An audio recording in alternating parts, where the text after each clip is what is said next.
Outside the Box Reviews, we're taking a look at the NECA Blizzard Heroes of the Storm Nova figure. And coming off of a week of reviewing 3 other older StarCraft figures, this is the latest example of one coming from one of my favorite toy manufacturers. I mentioned in those earlier reviews that I only really ever played the original StarCraft and the expansion. I keep meaning to get around to StarCraft 2, I just haven't had the chance. And I know this character is more in StarCraft 2, and I think she was in Ghost, which to my knowledge never actually saw the light of day, but she is a Terran Ghost, which isn't a dead person, it's a psychic that can cloak and call in nuclear strikes. And unfortunately, taking this figure out of the package, there was a breakage. Her right leg broke at the hip. Now I'm probably going to actually take this figure and go return it and get a new one, but these figures have barely started showing up in my area, so getting a replacement was a little hard. And I have a lot of reviews on my plate at the moment, so I kind of needed to just go ahead and shoot this one, but I'll try to avoid letting that leg get too much in the way of giving you my opinion on the figure itself. Nova comes with a BFG. It's a big old sniper rifle. I think it's really cool looking. They did some great paint effects on here. It's a nice gray. There's some dirt kind of painted in there, some blue little energy areas. We got the blue of the scope up here at the top as well. Did a nice job kind of putting a silencer on the end with a bunch of holes in it. Clip down here, the armrest. There's even a little hinged handle or something over here, which is pretty cool looking. Now you can see on here, there's a peg coming out of the grip here. Nova's right hand features a peg hole, and as you'd expect, the gun just pops right in there. She doesn't actually have fingers to get into the trigger guard over there, so she doesn't really ever look like she's firing it, and her other hand doesn't really have the articulation to get on the gun in a way that makes it look like she's holding it with 2 hands well. But I would normally be bugged by the fact that there is a peg in the gun. It's a non-removable piece as well. However, doing a female character with pretty small hands and a huge gun like this, I can kind of see the necessity for it. As for the sculpt and paint on this figure, I think NECA did a fantastic job with it. She has a lot of hair down in her face, which is kind of a unique look for a lot of figures they've done. NECA honestly doesn't put out that many female figures when you look at the overall line of things they do, but they did a great job on her face. Her eyes are really nicely painted. Everything looks really realistic and human there. She has some great shading in her hair that makes it look like it actually has depth to it. You can see on her head, she has her goggles, which are really cool looking. You can see where the nose piece would be, the eye pieces.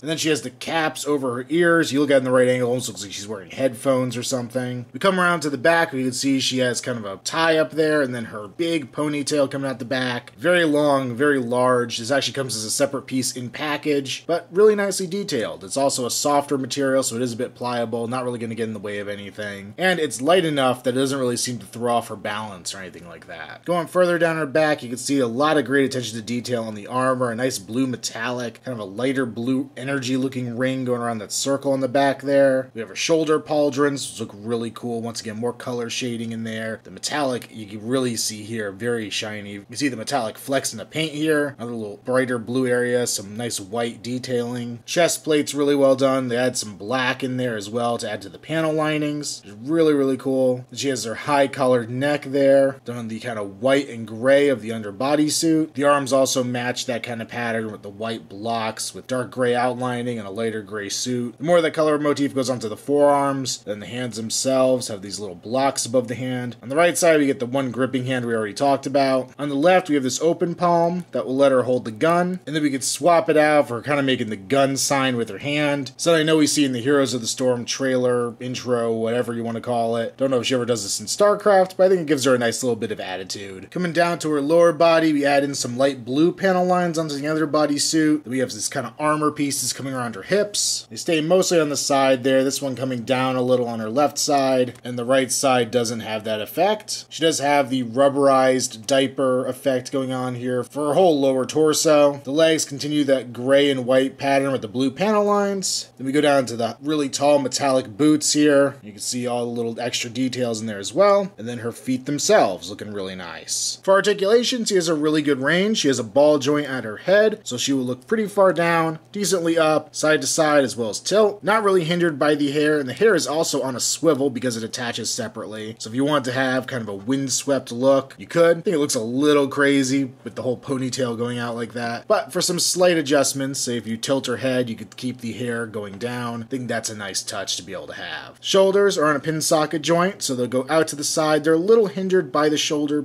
pieces, the pauldrons, but they are rubberized, so they're going to get a bit out of the way, but still not a huge range of motion there. We'll go forward and back with no problem. We have a bend at the elbow, as well as a rotation. We have a ball joint here at the wrist, ball joint here at the mid-torso. She can go side to side, forward and back, and tilt. Down here at the legs, she will go forward, a little bit back, out to the side, as well as rotate. You can see here's where mine broke off right at that joint. So I don't know if my piece was defective or if this is a joint that's pretty fragile. Though looking at the joint itself, it's very, very small. You can see the metal peg I inserted into mine to try to get it to go back together, but it's a pretty tiny peg, so you want to be pretty careful with this, I think, overall. She has a really nice double jointed knee with a really good range of motion. You can even see it's ratcheted inside, which is very nice. And then we have a great ball joint at the foot, so you'll go pretty far forward and back, as well as rock and swivel side to side. And for a size comparison, here she is next to the Blizzard Terran Marine figure, and she's about the same height as he is. Their heads are basically at the exact same height. Now, assuming that usually men are larger than women, and assuming the fact that he has a big bulky suit of armor on, she's definitely out of scale with him. She's a bit taller than he is, but not so much that it's a distraction. I think if you wanted to pose these two side by side, they'd look great together.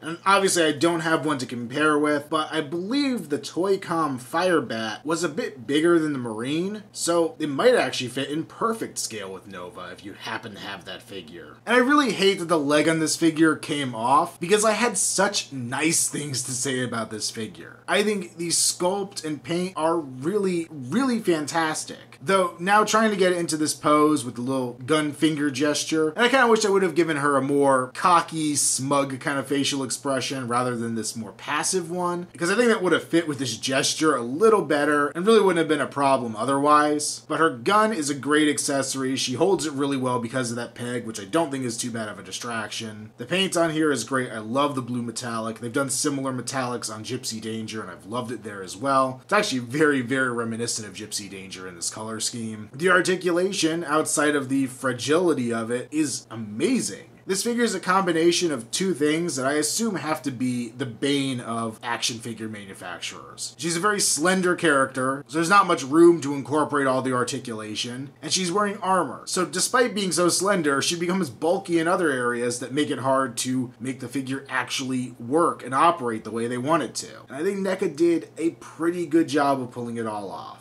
I guess the real review will come when I exchange this one and see if my new one has a better leg. And I know a lot of people are probably going to take this and be like, yo, yeah, NECA, their stuff always breaks. I hate NECA, I wish you blah, blah, blah. You know what? It's so freaking rare that I have a figure break on me that I'm really not that upset. I buy a lot of NECA products, and maybe 2% have a problem with them, which really isn't all that bad. So this figure does get a recommend. And knowing the Heroes of the Storm line covers 3 different properties, and knowing Wave 2 doesn't have any StarCraft figures planned, does make me really hope that StarCraft gets into later waves of this line. Make sure you check me out on Instagram, username Outside the Box Reviews. Also follow me on Facebook, link below, where I will give an update as to whether my replacement for this is better. And until next time, this is another Outside the Box Reviews. Stay tuned for more to come.